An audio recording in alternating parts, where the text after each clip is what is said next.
This is Letter to Sons. I'm Doug Keating. The last few weeks, I've been counting down the top debut albums of all time. Now we're going to do a fun list. My top 10 favorite obscure debut albums. And I mean obscure. 3 criteria I used when crafting this list. First, the debut album has to be obscure. That means it didn't sell a lot of copies. Second, it has to be an awesome album. And third, I have to still like it. So for example, Temple of the Dog, excellent debut album by a supergroup, did make the list because it sold a ton of copies. And Hoodoo's Nervous Night sold a lot of copies, and I just don't listen to it that much, even though I have it on vinyl. All right, let's start the list of obscure at number 10, Cactus World News Urban Beaches. Most of you have never ever heard of this Dublin band. They were backed by U2, had an awesome song released, The Bridge.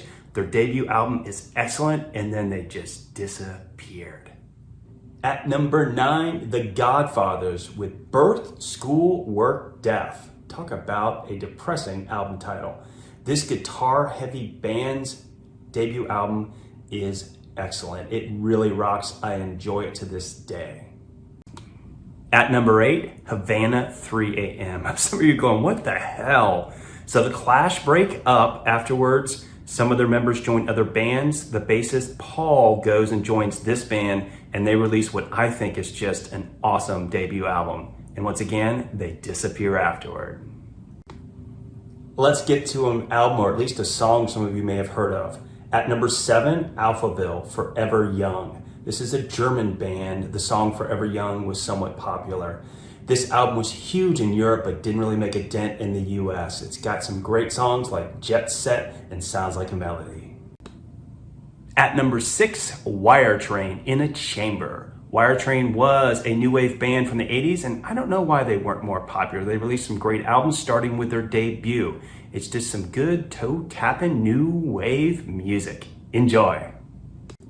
Let's start the top 5 with Whiskey Falls. Some may consider them a country band. I think they're rock and roll just like the Eagles. I thought their debut album was just awesome. And once again, I don't know what happened to this band. They just fell off the face of the earth.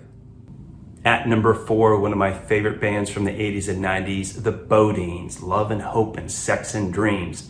Famous line from the Rolling Stones song Shattered. Their debut album was excellent. Now, some people cannot stand the lead singer's voice, but listen to the melodies. I've seen them in concert. Great band. I think they're still touring these days. Time for top 3. At number 3, Generation X. You should know this band for one reason. This is where Billy Idol got started. London punk scene, late 70s. Their debut album is just full of the energy of the punk movement when it started. At number 2, the Hoodoo Gurus with Stoneage Romeos. It's just fun to say that. And look at that album cover. I mean, that's like a child drew it. This is my second favorite Australian band after INXS, and this album is just full of great songs. Saw them live several times, and they just rock.